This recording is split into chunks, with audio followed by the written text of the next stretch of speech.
Electric flux. अगर ध्यान हो तो पहले फ्लक्स क्या होता है बताया था कि किसी भी सरफेस से फील्ड लाइंस पास होती है उसे क्या बोला जाता है, फ्लक्स।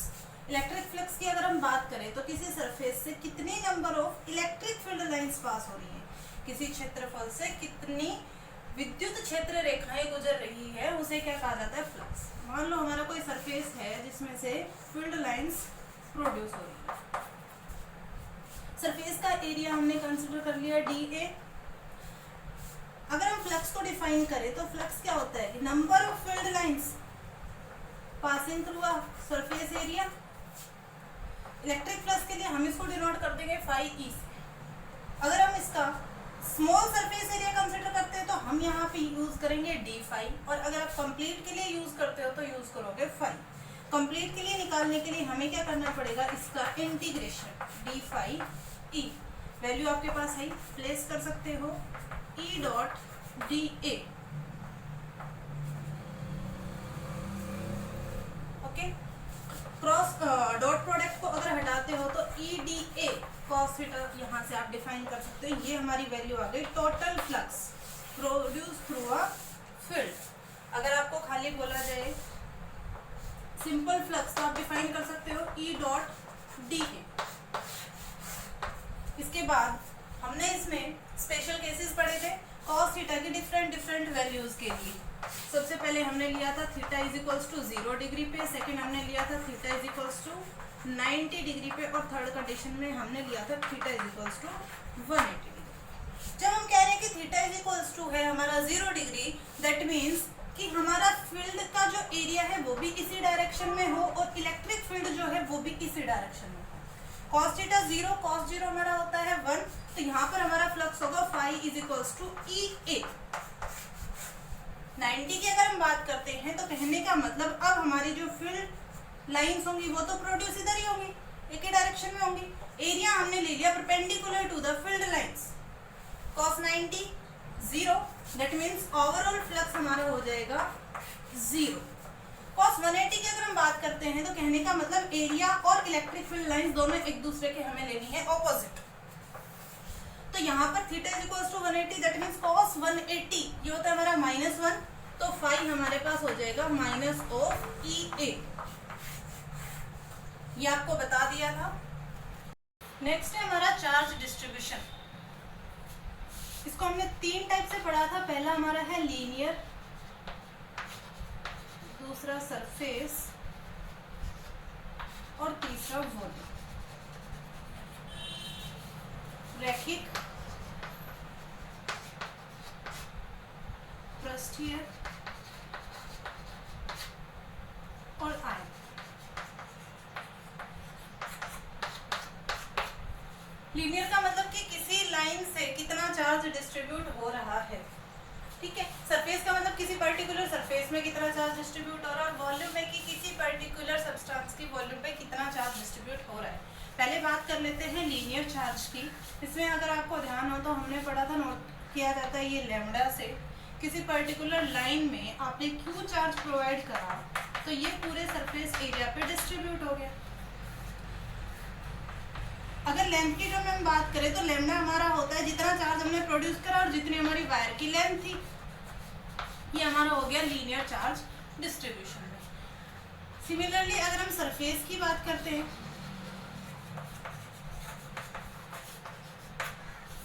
तो कंसीडर करो कि आपके पास कोई सरफेस है जिसका पर्टिकुलर एरिया है ए। इस पे आपने क्यू चार्ज प्रोवाइड करवाया कंप्लीट के ऊपर। नोट हम इसको करेंगे सिग्मा से। सरफेस जो charge density, surface charge distribution जो हमारा होगा ये होगा क्यू अपॉन ए एरिया के टर्म में। और थर्ड हमारा है वॉल्यूम।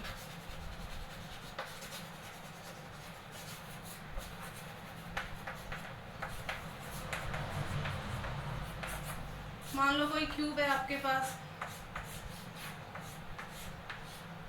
और इसका वॉल्यूम है v और इसको आपने क्यू चार्ज प्रोवाइड किया है, तो इसके लिए हम यूज करेंगे रो और ये हमारा हो जाएगा q बाई v। ये आपको याद रखना है।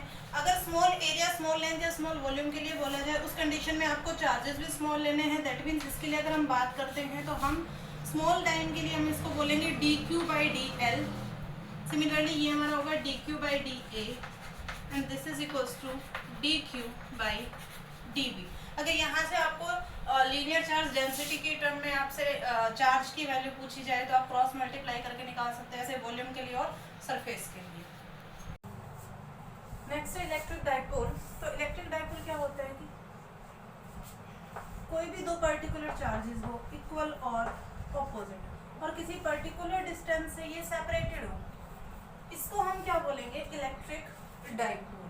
और इसी में हमारा एक और आता है electric dipole moment.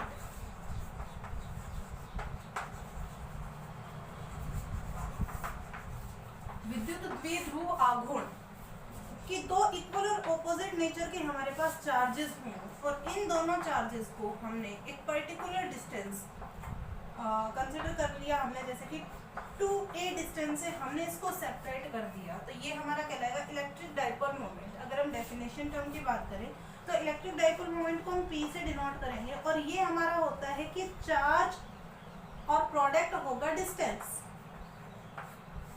That means product of charge and distance is called electric dipole moment.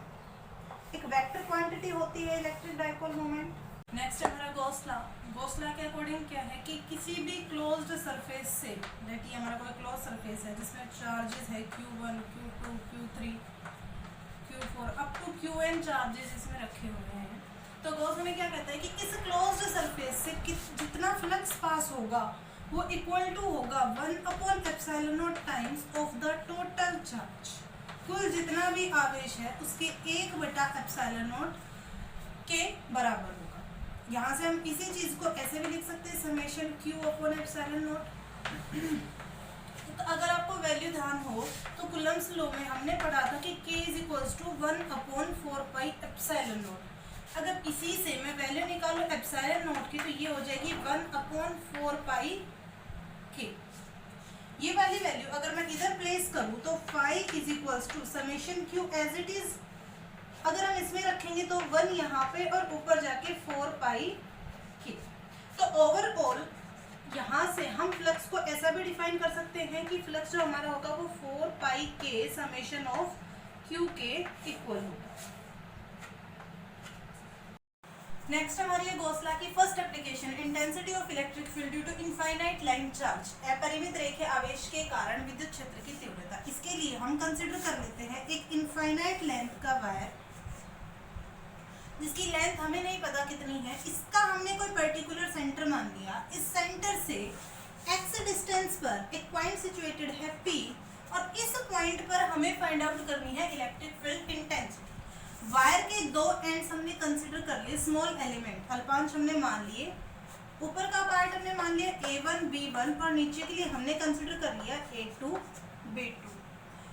In small elements के सेंटर से r डिस्टेंस पर अगर हम in small elements A1 B1 के लिए r डिस्टेंस पर इलेक्ट्रिक फील्ड इंटेंसिटी निकालते हैं तो ये हमारी रेडियली आउटवर्ड होगी और इसको हम नेम दे देते हैं DE1।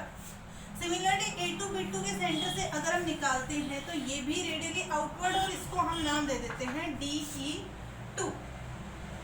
आगे अगर हम इसको कंसिडर करते हैं कि r डिस्टेंस पे ये सिचुएटेड है P पॉइंट तक, x डिस्टेंस पे ये यहाँ पर ये कोई पर्टिकुलर एंगल यहाँ पर बना रहे हैं थीटा, तो ये वाला एंगल भी थीटा।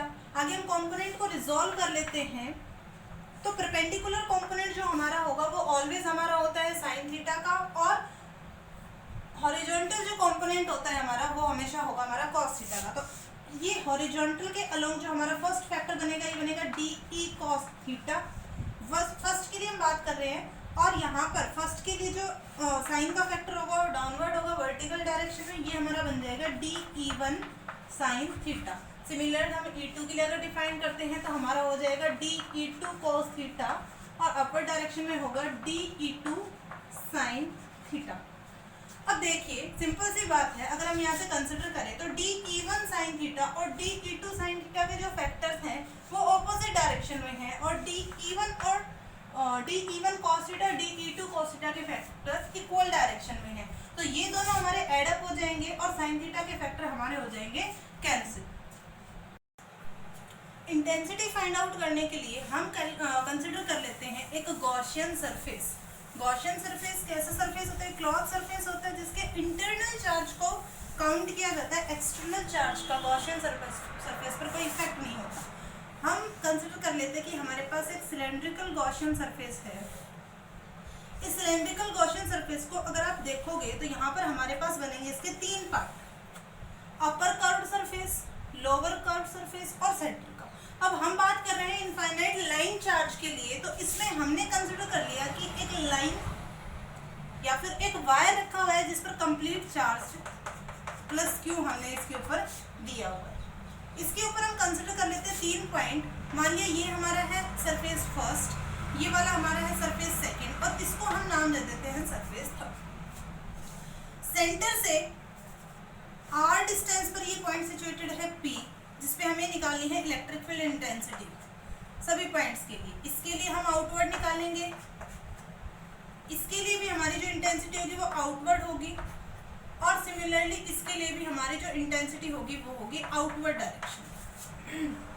एरिया एलिमेंट हम यहाँ पर कंसिडर कर लेते हैं। अगर आप क्लोज्ड अपर सरफेस की बात करोगे, कर्व्ड सरफेस की, तो यहाँ पर एरिया वेक्टर जो होगा वो अपर डायरेक्शन में और सेकंड सरफेस के लिए एरिया वेक्टर जो होगा वो होगा लोअर डायरेक्शन में। दैट मीन्स ये दोनों इलेक्ट्रिक फील्ड के साथ में 90 डिग्री का एंगल क्रिएट करेंगे। सरफेस थर्ड की अगर हम बात करते हैं तो जिस डायरेक्शन में हमारा इलेक्ट्रिक फील्ड है उसी डायरेक्शन में हमें मिलेगा यहाँ पर सरफेस या फिर इसका एरिया। चलो गॉस की अगर हम फॉर्म के अकॉर्डिंग बात करते हैं तो हम फाई का एक लिख सकते हैं Q upon epsilon not Gauss law के अकॉर्डिंग, और इलेक्ट्रिक फ्लक्स के अकॉर्डिंग हमने पढ़ा था फाई इज इक्वल्स टू जो हमारा होता है वो होता है इंटीग्रेशन dA cos थीटा की फॉर्म में। हमने 3 क्लोज्ड सरफेस माने हैं तो हम यहाँ पर यूज करेंगे हमारा क्लोज्ड। अगर मैं इसको ओपन करूँ कंपोनेंट्स में तो मेरे पास 3 सरफेस है, तो मैं यहाँ से लिख सकती हूँ ये S1 मान लिया E dA cos theta plus integration S2 E dA cos theta plus integration S3 E dA cos theta. Complete form को हमने ओपन कर लिया, क्लोज इंटीग्रल को तीनों पार्ट्स में हमने यहाँ पर ओपन कर लिया। आगे अगर हम इसको सॉल्व करते हैं तो एंगल्स जो हमारे बन रहे हैं वो पुट कर देंगे। अगर मैं फर्स्ट सरफेस की बात करती हूँ तो इंटीग्रेशन S1 E dA, अगर थीटा की बात करें तो फर्स्ट के लिए हमारे पास थीटा बन रहे 90 डिग्री तो cos 90। सिमिलरली S2 की अगर हम बात करते हैं तो E dA cos 90 plus third के लिए हम S3 की बात करेंगे तो E dA cos, और यहाँ पर आप देखोगे कि दोनों ही सेम डायरेक्शन में है। दैट मीन्स एंगल यहाँ पर हमारा होगा 0 डिग्री का। cos 90 हमें पता है cos 90 हमारा जो होता है वो 0 होता है, तो फर्स्ट टर्म जो हमारा S1 का जो इंटेंसिटी होगी वो 0 हो गई कंप्लीट। सिमिलरली S2 के लिए भी 0 प्लस अब हमारे पास बचती है S3, cos 0 होता है हमारा 1, तो ये हमारा बच गया E dA।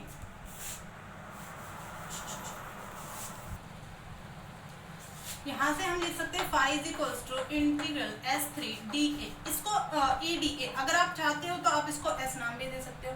अब आपको पता है कर्व्ड सरफेस के लिए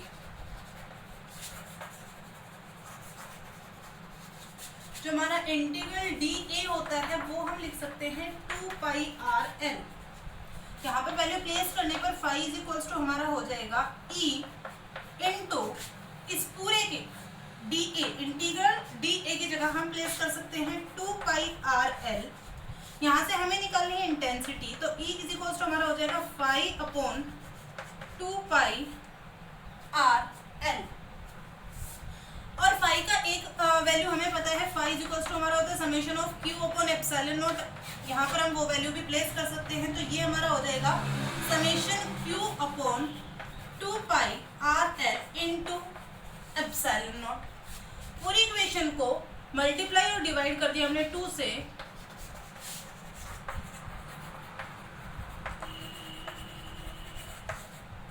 तो E इज इक्वल्स टू हमारा हो जाएगा 2 summation Q upon 4 pi epsilon naught RL। ये हमारी इलेक्ट्रिक फील्ड इंटेंसिटी आ गई किसी इनफाइनाइट लाइन चार्ज के लिए। आगे अगर हम रिलेशन देखें डिस्टेंस और इंटेंसिटी में, तो फॉर्म हमारे पास आई है E is equals to 2 summation Q upon 4 pi epsilon naught RL। E और R का रिलेशन क्लियर है कि ये इनवर्सली प्रोपोर्शनल है, तो E जो है वो inversely proportional to R, that means radially outward direction होगी इलेक्ट्रिक फील्ड इंटेंसिटी की। ग्राफिकली अगर हम बात करें R और E के रिलेशन की, तो ग्राफ मेरा कुछ इस टाइप से बने। वहीं अगर आप एक ग्राफ कंसिडर करना चाहते हो 1/R और इलेक्ट्रिक फील्ड इंटेंसिटी के बीच में, तो इन दोनों के बीच में रिलेशन हमारा बनेगा डायरेक्टली प्रोपोर्शनल का, दैट मीन्स हमारा जो ग्राफ बनेगा वो बनेगा स्ट्रेट लाइन। ये हमारी फर्स्ट एप्लीकेशन यहाँ पर खत्म हो गई है। नेक्स्ट एप्लीकेशन हम कल पढ़ेंगे।